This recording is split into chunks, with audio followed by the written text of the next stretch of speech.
وہ شروع ہو جائے گا۔ آج 20 روزے مکمل ہو جائیں گے، اور آج کے روزے کی شام کو، یعنی یہ جو رات آ رہی ہے 21ویں رات آ رہی ہے، اس کو تیسرا عشرہ جو کہ فائنل عشرہ ہے اس کا آغاز ہو جائے گا۔ پہلے 10 دن رحمت، اور دوسرے 10 دن مغفرت، اور تیسرے 10 دن جہنم سے آزادی کے ہیں۔ جہنم سے آزادی کے آخری 10 دن شروع ہوا چاہتے ہیں، اور مغفرت کے دن بھی آج شام کو اختتام پذیر ہو جائیں گے رمضان مبارک کے اعتبار سے۔ ویسے تو اللہ تعالیٰ کی رحمت کے دروازے ہر وقت کھلے ہوئے ہیں، ہر پچھلی رات کو کھلے ہوئے ہیں۔ پچھلی راتی رحمت رب دی کرے بلند آوازہ، بخشش منگل والیاں کارن کھلا ہے دروازہ۔ لیکن یہ جو رمضان کا مہینہ ہے اس کی راتوں کی تو کیا ہی بات ہے۔ لہٰذا اس عشرے کا جو لب لباب اور خلاصہ ہے وہ ہے اعتکاف اور شب قدر۔ اعتکاف اور شب قدر کی وجہ سے اس عشرے کو یہ مقام اور مرتبہ حاصل ہوا ہے کہ یہ مومن بندوں کو جہنم سے آزاد کروا دیتا ہے۔ تو اعتکاف کے حوالے سے گفتگو کرنا ضروری ہے، اور شب قدر کے حوالے سے گفتگو کرنا ضروری ہے، چونکہ ہم نے اصل موقع اور اصل پوائنٹ کو جو ہے وہ فوکس کرنا ہے، تاکہ ہم صحیح وقت پر صحیح بات کا صحیح فائدہ اٹھا سکیں۔ اللہ تعالیٰ سب سے بڑا فائدہ تو رمضان کا یہ ہے کہ اس کے اختتام سے پہلے پہلے ہم سب کی بخشش ہو جائے۔ سب سے بڑا تو رمضان کا یہ فائدہ ہے، اللہ کرے کہ یہ اللہ کا انعام ہم سب کو میسر آ جائے۔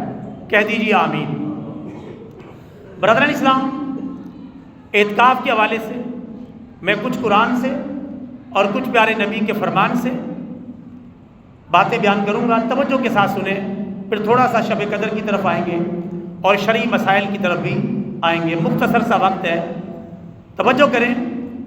اعتکاف کے حوالے سے سب سے اہم آیت پارہ نمبر 1 سورۃ البقرہ کی آیت نمبر 125 ہے، جس میں اللہ تعالیٰ نے حضرت ابراہیم اور حضرت اسماعیل دونوں باپ بیٹے کو ایک حکم صادر فرمایا۔ وہ حکم کیا ہے؟ اللہ فرماتا ہے وَعَهِدْنَا إِلَىٰ إِبْرَاهِيمَ وَإِسْمَاعِيلَ أَن طَهِّرَا بَيْتِيَ لِلطَّائِفِينَ وَالْعَاكِفِينَ وَالرُّكَّعِ السُّجُودِ۔ ترجمہ، اللہ تعالیٰ فرماتا ہے اور ہم نے ابراہیم اور اسماعیل دونوں باپ بیٹے کو یہ تاکیدی حکم صادر فرمایا کہ وہ میرے گھر کو پاک صاف رکھیں، صاف ستھرا رکھیں۔ کون سا گھر؟ مسجد حرام، خانہ کعبہ، جس کو انہی دونوں باپ بیٹوں نے تعمیر کیا۔ جب تعمیر ہو گیا، اللہ نے تاکیدی حکم صادر فرمایا کہ اب دونوں باپ بیٹے اس مقدس گھر مسجد حرام کو پاک صاف رکھا کرو، صاف ستھرا رکھا کرو، اس کی صفائی کا خیال رکھا کرو۔ کن کے لیے؟ آگے فرمایا للطائفین، طواف کرنے والوں کے لیے، والعاکفین، اور اعتکاف بیٹھنے والوں کے لیے، والرکع السجود، اور رکوع اور سجدہ کرنے والوں کے لیے۔ اس سے آپ اندازہ کر لیں اعتکاف کا کیا مقام اور مرتبہ ہے، جس کے لیے مسجد حرام کی صفائی کن سے کروائی جا رہی ہے؟ بڑے عظیم پیغمبروں سے، حضرت ابراہیم سے اور حضرت اسماعیل سے۔ تو پتہ چلا مسجد کی صفائی کوئی عیب کی بات نہیں بلکہ سعادت کی بات ہے۔ موقع ملے تو مسجد کی صفائی کریں۔ صفائی میں جالے دور کرنا، گندگی دور کرنا، وہاں کوئی کوڑا کرکٹ پڑا ہوا ہے اسے دور کرنا، گرد و غبار کو دور کرنا، خوشبو سلگانا، یہ سب صفائی ستھرائی کے اندر آتا ہے۔ یہ تاکید اللہ نے فرمائی۔ کس کے لیے کرنا ہے؟ جو مسجد حرام میں خانہ کعبہ کا طواف کرتے ہیں ان کے لیے، اور جو یہاں اس مسجد میں اعتکاف بیٹھتے ہیں ان کے لیے، اور جو اس میں رکوع اور سجدہ کرتے ہیں ان کے لیے۔ رکوع اور سجدہ کہاں ہوتا ہے؟ نماز میں۔ بولے کہاں ہوتا ہے؟ نماز میں۔ پتہ چلا نماز اور طواف اور اعتکاف یہ اتنی بڑی عظیم عبادتیں ہیں کہ اللہ تعالیٰ ان کے لیے اپنے گھر کی، اپنے نبیوں سے صفائی کا مطالبہ فرما رہا ہے۔ اور یہ بھی پتہ چلا یہ تینوں عبادتیں بڑی قدیم عبادتیں ہیں، یہ اچانک نہیں آئی۔ سابقہ نبیوں اور ان کی امتوں میں نماز بھی تھی، اعتکاف بھی تھا، اور طواف بھی موجود تھا۔ یہ وہ عبادتیں ہیں جو انبیاء سابقین اور ان کی امتوں کے زمانے سے چلی آ رہی ہیں۔ تو یہ قرآن پاک کی آیت بڑی واضح ہے اعتکاف کی فضیلت کو ثابت کرنے کے لیے۔ چند ایک حدیث مبارکہ سماعت کریں۔ یہ سیاستہ اور اکثر دیگر معتبر کتابوں کی حدیثیں۔ پیارے آقا صلی اللہ علیہ وسلم نے فرمایا اعتکاف کرنے والا جو بندہ ہوتا ہے، ایک تو وہ گناہوں سے محفوظ رہتا ہے، دو بڑے فائدے اسے حاصل ہوتے ہیں۔ نمبر ایک تو وہ گناہوں سے محفوظ رہتا ہے، ظاہر مسجد میں تو گناہ کا موقع نہیں ملے گا، تو گناہ کرے گا کہاں سے؟ گناہوں سے محفوظ رہے گا۔ نمبر دو، جو نیکیاں وہ اعتکاف میں بیٹھنے کی وجہ سے نہ کر سکا اور دوسرے لوگ کر رہے ہیں، ان نیکیوں کا ثواب اسے خود بخود مل جائے گا۔ مثلا مریض کی عیادت کرنا، مثلا نماز جنازہ پڑھنا۔ اعتکاف کرنے والا یہ کام نہیں کر سکتا، لیکن اس کو ایسی عبادتوں کا خود بخود ہی ثواب مل جائے گا۔ آگے بڑھنے سے پہلے یہاں یہ سمجھنا ضروری ہے اعتکاف کی تین قسمیں ہیں۔ کتنی؟ نمبر ایک اعتکاف واجب، نمبر دو اعتکاف سنت، اور نمبر تین اعتکاف نفل۔ اعتکاف واجب وہ اعتکاف ہے جو کوئی بندہ نظر مانے یا منت مانے کہ میں اللہ کو راضی کرنے کے لیے یہ اعتکاف کروں گا اتنے دنوں کا، اللہ کو راضی کرنے کے لیے، یا کوئی شرط لگا دے اگر میرا یہ کام ہو گیا تو میں اتنے دنوں کا اعتکاف کروں گا۔ اس اعتکاف کو کہتے ہیں اعتکاف واجب۔ یہ لازمی ہے، جو نہیں کرے گا گنہگار ہوگا۔ اس کے منت مانتے ہی یہ اعتکاف حسب ضابطہ واجب ہو جائے گا۔ نمبر دو اعتکاف سنت۔ اعتکاف سنت وہ ہے جس کی آج ہم بات کر رہے ہیں، آج کی ڈیٹ میں 20واں روزہ رمضان مبارک کا، آج شام کو دوسرا عشرہ مکمل، شام ہوتے ہی جس وقت افطاری کا ٹائم ہوتا ہے تیسرا عشرہ شروع ہو جائے گا۔ اعتکاف کرنے والوں پر لازم ہے کہ غروب آفتاب سے پہلے پہلے اپنی تیاری کر کے مسجد میں موجود رہیں اور اعتکاف کی نیت کر لیں۔ یہ اعتکاف شروع ہو جائے گا۔ یہ سنت اعتکاف ہے، اس کی بڑی فضیلت ہے، اور روزہ واجب کے اندر بھی لازم ہے، اور اس اعتکاف کا جو روزہ ہے رمضان کا روزہ تو ویسے ہی فرض ہے، لیکن ساتھ ساتھ میں اعتکاف کی وجہ سے بھی فرض ہے۔ یعنی اگر کسی نے سنت اعتکاف کیا اور روزہ چھوڑ دیا تو اس کا اعتکاف نفل اعتکاف ہو گیا، سنت اعتکاف ختم ہو گیا۔ یعنی 7 روزہ لازمی ہے، چاہے کسی بیماری کی وجہ سے چھوڑا، چاہے کسی عذر کی وجہ سے چھوڑا، اس کا وہ اعتکاف سنت اعتکاف نہیں رہا بلکہ نفلی اعتکاف بن گیا۔ تو اپنے اعتکاف کی حفاظت کرنی ہے۔ یہ اعتکاف سنت ہے، اس کی آج ہم بات کر رہے ہیں۔ یہ ہمارے پیارے نبی صلی اللہ علیہ وسلم ہر سال بیٹھتے تھے. آپ کی ازواج مطہرات یہ اعتکاف بیٹھتی تھی. اس لیے مردوں کے لیے بھی سنت ہے اور عورتوں کے لیے بھی یہ اعتکاف سنت ہے. مرد مساجد میں اعتکاف کریں گے اور خواتین گھروں میں جو مسجد البیت ہوتی ہے، گھروں میں ایک خاص جگہ جو نماز پڑھنے کے لیے مختص کر دیتے ہیں اسے مسجد البیت کہتے ہیں، وہاں اعتکاف کرے گی. اور اس کے اوپر مسجد البیت کی پابندیاں اسی طرح لازم ہو جائیں گی جس طرح مردوں پر یا عام مساجد کی پابندیاں لازم ہو جاتی ہیں. تو یہ اعتکاف اس کی فضیلت کے لیے اتنا ہی کافی ہے کہ ہمارے پیارے نبی ہر سال بیٹھتے تھے. ایک مرتبہ مس ہو گیا تو نبی پاک نے اگلے سال 20 دن کا اعتکاف کیا. اس کی اہمیت کا اندازہ لگا لیں. ایک مرتبہ پیارے نبی نے حدیث مبارکہ میں آتا ہے پورے مہینے کا اعتکاف کیا. پہلے 10 دن کا کیا، پھر دوسرے 10 دن کا کیا، پھر تیسرے 10 دن کا اعتکاف کیا. پورے مہینے کے اعتکاف بھی ثابت ہے، لیکن پھر آپ نے فرمایا آخری عشرے کا اعتکاف کیا کرو، چونکہ شب قدر آپ کو آخری عشرے کے اندر دکھائی گئی ہے. ہمارے پیارے نبی شب قدر کے کتنے حریص تھے، اللہ کو راضی کرنے کے آپ کتنے شوقین تھے کہ آپ پورا مہینہ شب قدر کو تلاش کرنے کے لیے اعتکاف فرماتے رہے. پہلے 10 دن کا اعتکاف کیا، شب قدر نہیں ملی. دوسرے 10 دن کا کیا، نہیں ملی.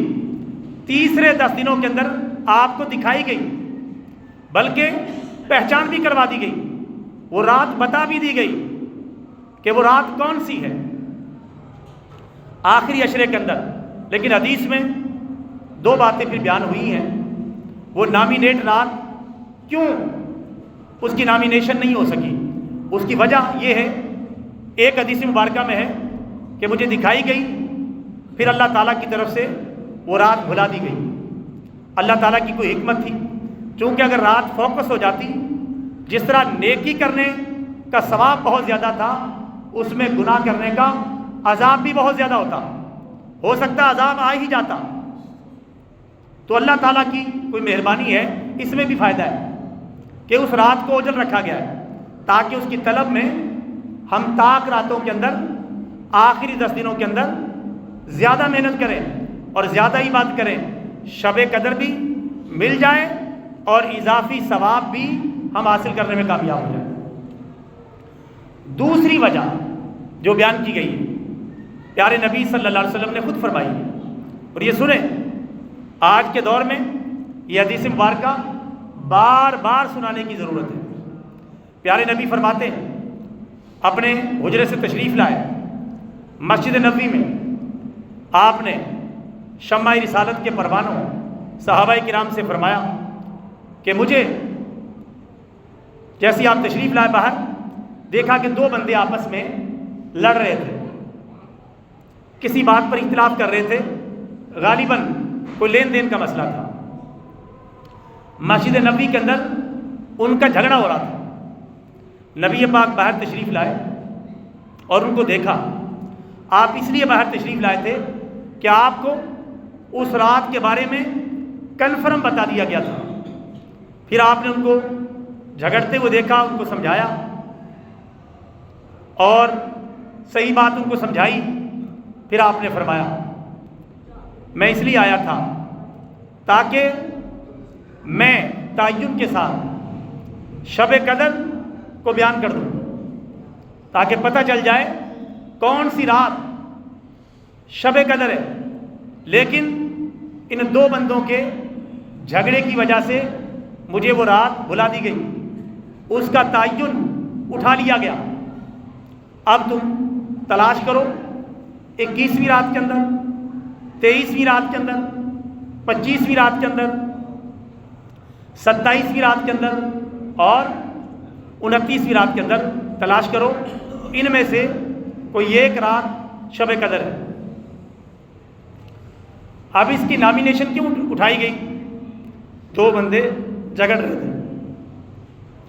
پتہ چلا مسلمانوں کا جھگڑا اللہ کو بڑا ناپسند ہے، اتنا ناپسند کہ شب قدر کی تعین اٹھا لی گئی۔ یہ سیاستہ کی حدیث مبارکہ ہے، تعین اٹھا لی گئی دو بندوں کے جھگڑے کی وجہ سے۔ اور اب جو ہماری صورتحال ہے، ہم سیاست میں بھی لڑ رہے ہیں، مذہب میں بھی لڑ رہے ہیں، اور لڑائی میں ایک دوسرے سے آگے نکل جانا چاہتے ہیں۔ سیاسی لوگ بھی اور مذہبی لوگ بھی اپنے فرقے کا پرچم بلند رکھنے کے لیے، اپنی سیاسی پارٹی کا پرچم بلند رکھنے کے لیے ہم کس حد تک گڑھوں میں گر چکے ہیں یہ مجھے بتانے کی ضرورت نہیں، آپ کو مجھ سے زیادہ ہی پتہ ہوگا کہاں تک اس کا نقصان ہو چکا ہے۔ ایک دل کے ٹکڑے ہزار ہوئے، کوئی یہاں گرا کوئی وہاں گرا۔ علامہ اقبال نے اسی پر لکھا تھا، منفعت ایک ہے اس قوم کی، نقصان بھی ایک ہی سب کا نبی، دین بھی ایمان بھی ایک، حرم پاک بھی اللہ بھی قرآن بھی ایک، کچھ بڑی بات تھی جو ہوتے مسلمان بھی ایک، اور فرقہ بندی ہے کہیں اور کہیں ذاتیں ہیں، کیا زمانے میں پنپنے کی یہی باتیں؟ اس طرح آپ ترقی کریں گے؟ اس طرح آپ دنیا کی قیادت کریں گے؟ آپس میں لڑنے والے چار بیلوں کی کہانی تو آپ نے سنی ہوگی، شیر نے کس طرح ان کو باری باری نمٹایا۔ تو یہاں جہاں پوری امت سیاسی طور پہ گتھم گتھا ہو، مذہبی طور پہ گتھم گتھا ہو، اور مزید جو سیاسی پلیئر ہیں اور مذہبی پلیئر ہیں وہ لڑانے پر تلے ہوئے ہوں، ایک دوسرے کو مزید لڑانے پر تلے ہوں، ان کی تقریروں سے آگ اگل رہی ہو، شعلے ان کے منہ سے اگل رہے ہوں، اور امت کے اندر امت کے اتحاد کے پرخچے اڑا دیے گئے ہوں، وہاں کتنی خیر و برکت اٹھ گئی ہوگی آپ خود اندازہ لگا رہے ہیں۔ دو بندوں کے لڑنے سے شب قدر کی تعین اٹھا لی گئی، پوری امت جہاں لڑ رہی ہے کتنی برکتیں اٹھائی گئی، خلافت کا دور ختم، عالمی اسلامی نظام ختم، امت 50-60 ملکوں کے ٹکڑوں میں تقسیم ہو چکی، کوئی چھوٹا سا ملک وہاں لے کے بیٹھا ہے، کوئی چھوٹا سا ملک وہاں لے کے بیٹھا ہے۔ علامہ اقبال فرماتے ہیں، ہر ملک ملک کے ماست کہ ملک خدائے ماست، ہر ملک ہمارا ملک ہے کیونکہ ہمارے اللہ کا ملک ہے، ہم پوری دنیا پر اسلام کا پرچم لہرائیں گے۔ یہ جذبہ ہوتا تھا مسلمانوں کا، اب اپنے اپنے ٹکڑوں پر بھی اسلام کا پرچم نہیں لہرا رہے۔ اور جیسا کہ میں بار بار عرض کرتے رہتا ہوں، تقریباً آج کل جتنے بھی اسلامی ملک ہیں ان کی ہر حکومت کی جرنیل بھی ایسے رکھے ہوئے ہیں، حکومتیں بھی ایسی رکھی ہیں، سیاستدان بھی ایسے رکھے ہوئے ہیں، ان کی پہلی ترجیح جہاں تک میں مطالعہ کرتے ہوئے نتیجے پر پہنچا ہوں، صرف اپنے ملک پاکستان کی بات نہیں، باقی ملکوں کا بھی یہی حال ہے، ان کی پہلی ترجیح یہ ہے کہ مکمل اسلام ہمارے ملک میں نافذ نہ ہونے پائے، کسی نہ کسی طریقے سے اس قوم کو ٹالا جائے، لٹکایا جائے۔ 76-77 سال سے جھوٹ بولنا، پاکستان کا مطلب کیا، لا الہ الا اللہ محمد رسول اللہ، یہ نعرہ لگا کے اللہ سے ملک لینا، پھر 76-77 سال جھوٹ بولنا، پھر یہ کہیں کہ خیر و برکت کیوں نہیں آتی، اللہ سے کوئی وعدہ پورا نہیں کیا۔ تو میرے بھائیوں، یہ ہے ہماری تباہی کی اصل جڑ۔ میں الحمدللہ یہ دعوے سے بات کہتا ہوں، پاکستان کے تمام مسائل کا حل، بلوچستان میں جو لڑائی ہو رہی ہے، خیبر پختونخوا کے اندر جو لڑائی ہو رہی ہے، آپس میں سیاسی اور مخالف جماعتیں جو گتھم گتھا ہیں، مذہبی طبقے جس طرح آپس میں لڑ رہے ہیں، اور اسی طرح دیگر جتنے بھی پاکستان کے مسائل ہیں، ان کا ایک ہی حل ہے، آج سمجھ جائیں یا دھکے کھا کے 100 سال بعد سمجھیں، وہ ایک ہی حل ہے، قرآن و سنت کا مکمل اسلامی نظام کا نفاذ کیا جائے، انصاف سب کے لیے برابر ہو، قانون سب کے لیے برابر ہو، اور دین کا پیغام آفاقی نافذ کر دیا جائے، سارے مسائل کا حل یہی نکل آئے گا۔ کہیں دور بھاگنے کی ضرورت نہیں، دوسرے ملکوں کی طرف دیکھنے کی ضرورت نہیں، ہمارا لیے میرا موضوع نہیں۔ اللہ تعالیٰ ہم سب کو عقل سلیم عطا فرمائے۔ میں شب قدر کی بات کر رہا تھا، تو شب قدر اتنی فضیلت والی رات، ہمارے پیارے آقا اس کو کس طرح تلاش کرتے تھے، اور تلاش کیوں کرتے تھے؟ یہ سورۃ القدر میں لکھا ہوا ہے، لیلۃ القدر خیر من الف شہر، لیلۃ القدر 1000 مہینوں سے زیادہ فضیلت والی رات ہے۔ 1000 مہینوں کے سال اور دن نکالیں تو یہ بنتے ہیں 83 سال اور 4 مہینے۔ یعنی جو بندہ شب قدر کے اندر تھوڑی سی بات کر لیتا ہے اسے 83 سال اور 4 مہینے کی مسلسل عبادت سے بھی زیادہ اجر و ثواب ملتا ہے۔ اس لیے تلاش کرتے ہیں، اعتکاف بھی اسی لیے بیٹھتے ہیں تاکہ شب قدر کو ڈھونڈ نکالا جائے۔ اور جو مسجد میں بندہ بیٹھا ہوا اللہ کے دروازے پر، اسے انشاءاللہ شب قدر ملے گی، چونکہ وہ وہاں عشق الہی کا پروانہ بن کے بیٹھا ہوا ہے۔ فاضل بریلوی رحمۃ اللہ علیہ فرماتے ہیں، ہم سے فقیر بھی اب پھیری کو اٹھتے ہوں گے، اب تو غنی کے در پہ ڈیرے جما دیے۔ یعنی ہم بھی اپنی مزدوری تلاش کرنے کے لیے پھیری والے نہیں ہوتے، پھیری کا کام کرتے ہیں، پھیری پہ نکلتے تھے، لیکن پھیریاں چھوڑ کر ایک غنی کے دروازے کے اوپر آ کے بیٹھ گئے، اس کے دروازے کے اوپر آ کے یہیں سے سب کچھ مل جائے گا، پھیریاں لگانے کی ضرورت نہیں پڑے گی۔ اعتکاف کرنے والے خوش ہو جائیں، کم از کم ایک بندے کا اعتکاف بیٹھنا متعلقہ مسجد کے اندر ضروری ہے، ورنہ پورا محلہ گنہگار ہوگا۔ اعتکاف کرنے والوں کو چاہیے اعتکاف کے آداب کا خیال رکھیں۔ اس میں موبائل کا غیر ضروری استعمال، فضول باتوں میں لگے رہنا، گپے ہانکتے رہنا، بے مقصد سونا، غفلت اور لاپرواہی کرنا، مسجد کے تقدس کو پامال کرنا، منڈے کھنڈوں کا آپس میں جمع ہو کر شرارتیں کرنا، یہ بالکل حرام اور کبیرہ گناہ ہے۔ اس سے اپنے آپ کو بچانا ہے۔ یکسوئی والا اعتکاف کرنا ہے۔ اعتکاف کرنے والا ٹھنڈک کے لیے غسل نہیں کر سکتا، اور سپیشل مسواک کرنے نہیں جا سکتا۔ ہاں جب وضو کرنے کے لیے جائے گا ساتھ میں مسواک بھی کر لے تو جائز ہے۔ کسی کو شدید مجبوری ہو گئی گرمی کی وجہ سے تو وضو کی نیت سے جائے گا، پانی ڈالے گا وضو کی نیت سے، ساتھ غسل بھی ہو جائے گا اور وضو بھی ہو جائے گا۔ ٹھہرنا نہیں، تولیہ بھی باہر استعمال نہیں کرنا، مسجد سے باہر نکل کر کھانا پینا نہیں۔ اگر کھائے پیے گا اعتکاف ٹوٹ جائے گا، فاسد ہو جائے گا۔ اعتکاف کی پابندیاں اختیار کرنی ہیں۔ مسجد سے نکل کر کسی سے زیادہ ٹھہر کے بات کر لی، اعتکاف ٹوٹ گیا۔ اور جو دیگر لوگ مسجد میں بیٹھ کر مسجد کے تقدس کو بحال کرتے رہتے ہیں، آخر میں میرا خیال ہے میں یہ کہہ دوں تو کوئی بری بات نہیں ہے، آخر میں ان کے پاس جب وہ اعتکاف مکمل کر کے جاتے ہیں ان کے پاس صرف ہار بچ جاتے ہیں، مٹھائی کے ڈبے بچ جاتے ہیں اور کوئی رومال شمال بچ جاتے ہیں، باقی وہ خالی ہوتے ہیں، اجر و ثواب سے محروم۔ بس ہار پہنے، مٹھائی کے ڈبے اٹھائے اور پھولوں کی برسات کرتے ہوئے جا رہے ہیں، لیکن اللہ معاف فرمائے اعتکاف اس طرح گزارا ہی نہیں جس طرح گزارنے کا حق تھا۔ یہ آخر میں مٹھائی کے ڈبے لانا، رومال دینا، پھولوں کا چھڑکاؤ کرنا، عطر وغیرہ کا اگر لازم نہ سمجھیں تو گنجائش ہے، بشرطی کہ مسجد کا تقدس پامال نہ ہو، لیکن ان کو لازمی سمجھنا کہ ہار ڈالنا ضروری ہے، یا مٹھائی لانا، یا ان کے نعرے لگوانا، یا نعرے لگواتے لگواتے ان کو گھر تک چھوڑ کے آنا، یہ عبادات کی تشہیر ہے اور خطرہ ہے کہ فخر پیدا ہو کے عبادت ضائع نہ ہو جائے۔